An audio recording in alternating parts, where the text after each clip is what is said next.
Good morning, my miracle friends.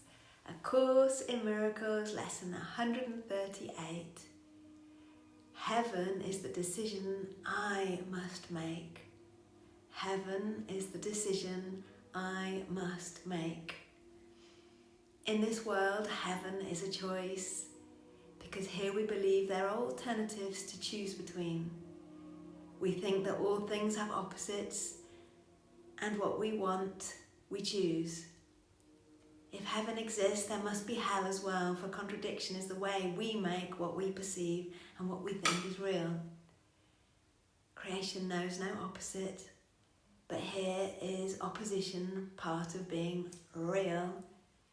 It is this strange perception of the truth that makes the choice of heaven seem to be the same as the relinquishment of hell. It is not really thus.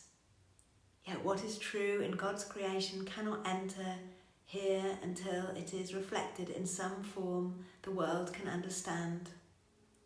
Truth cannot come where it could only be perceived with fear, for this would be the error truth can be brought to illusions. Opposition makes the truth unwelcome and it cannot come. Choice is the obvious escape from what appears as opposites. Decision lets one of conflicting goals become the aim of effort and expenditure of time. Without decision, time is but a waste and effort dissipated. It is spent for nothing in return and time goes by without results. There is no sense of gain, for nothing is accomplished, nothing learnt. You need to be reminded that you think 1,000 choices are confronting you, when there really only is one to make. And even this but seems to be a choice. Do not confuse yourself with all the doubts that myriads of decisions would induce. You make but one, and when that one is made, you will perceive it with no choice at all, for truth is true, and nothing else is true. There is no opposite to choose instead. There is no contradiction to the truth. Choosing depends on learning, and the truth cannot be learned but only recognised. In recognition its acceptance lies, and as it is accepted, it is known. But knowledge is beyond the goals we seek to teach within the framework of this course. Ours are teaching goals to be attained through learning how to reach them, what they are and what they offer you. Decisions are the outcome of your learning, for they rest on what you have accepted as the truth of what you are and what your needs must be. In this insanely complicated world, heaven appears to take the form of choice rather than merely be what it is. Of all the choices you have tried to make, this is the simplest, most definitive, and prototype of all the rest. The one which settles all decisions. If you could decide the rest, this one remains unsolved. But when you solve this one, the others are resolved with it. For all decisions but conceal this one by taking different forms. Here is the final and the only choice in which is truth accepted or denied.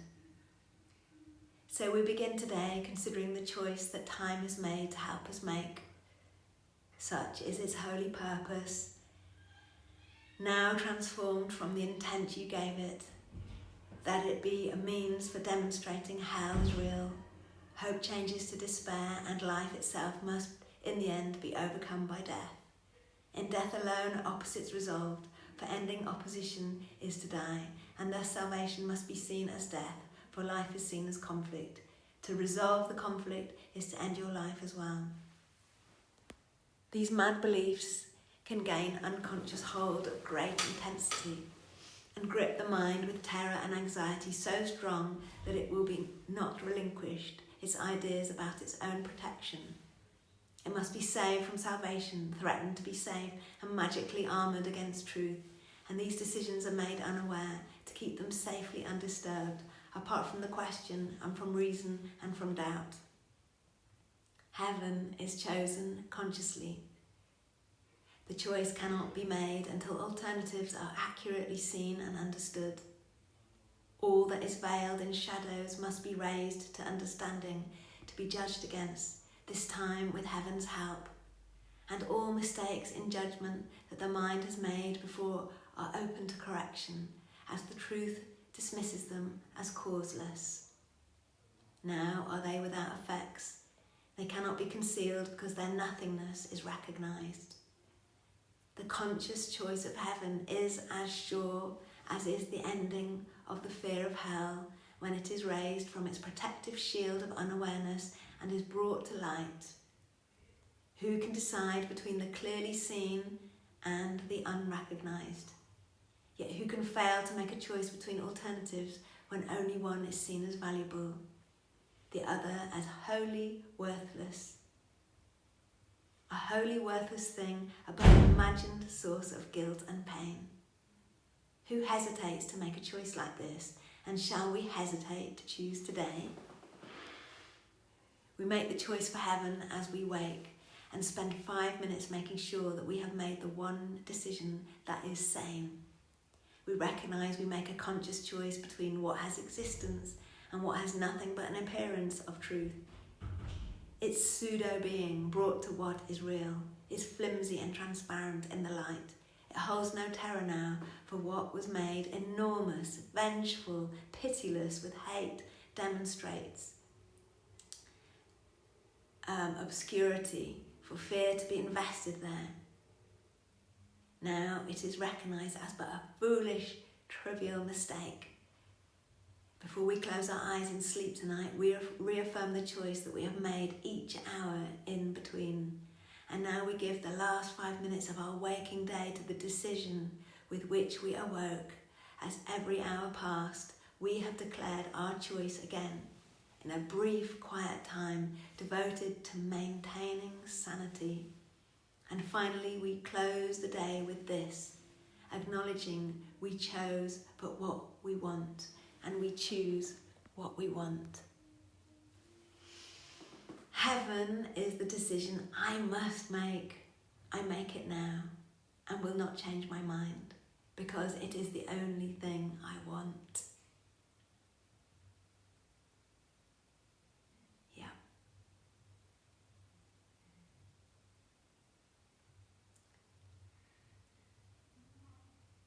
I was going to talk about suicide because one of the reasons our plane was delayed the other day was because a guy went running onto the runway in Milan and basically jumped into the engine when the plane was taxiing and committed suicide. And many things went through my mind in terms of the most precious thing that we can ever attain is mental health. You know, above all else, mental health is the most important. As we know, you can have all the money in the world or none of the money in the world, and your mental health and your perception of life will be everything in terms of your experience of life.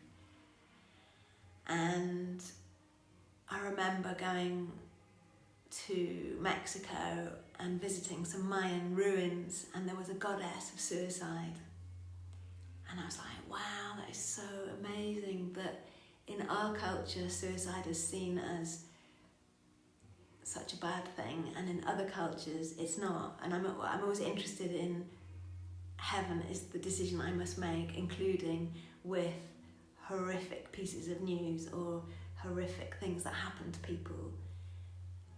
And this was a piece of information that came to me as something really astonishing and amazing. So when I saw that guy running around on the runway and had this desperation to end his life, because obviously he was seeing hell on earth as his choice and the only way to get out of it was to kill himself.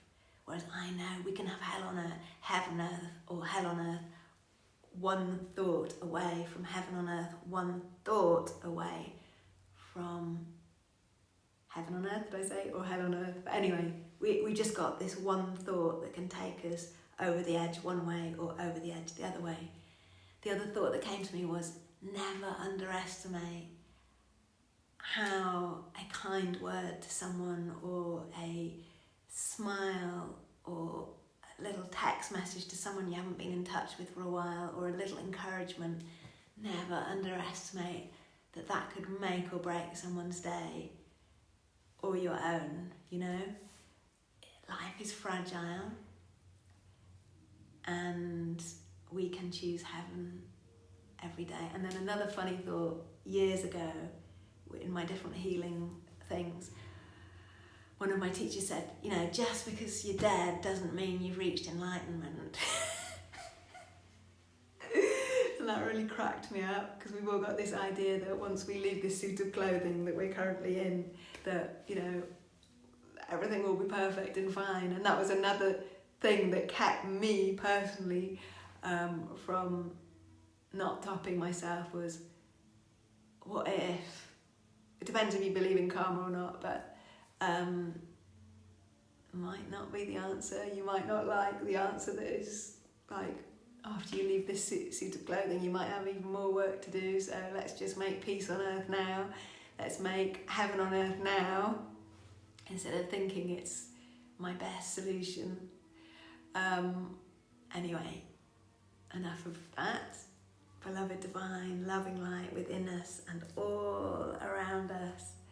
The perfect day already exists. It's already here, right now. When we obscure it, when we're not being obscured by hellish thoughts, it's literally here right now. Thank you for guiding me and everyone concerned to this. Heaven before me and heaven behind me. Heaven to the left of me and heaven to the right of me. Heaven above me and heaven below me. Heaven expressed through me. Heaven emanate from me, touching everyone and everything in the form and the formless, in all directions of time and space and dimension. Where would heaven have me go today? What would heaven have me do today? What would heaven have me say or not say today? And to whom? Have an amazing day. I just know we will all have an amazing day. See you tomorrow.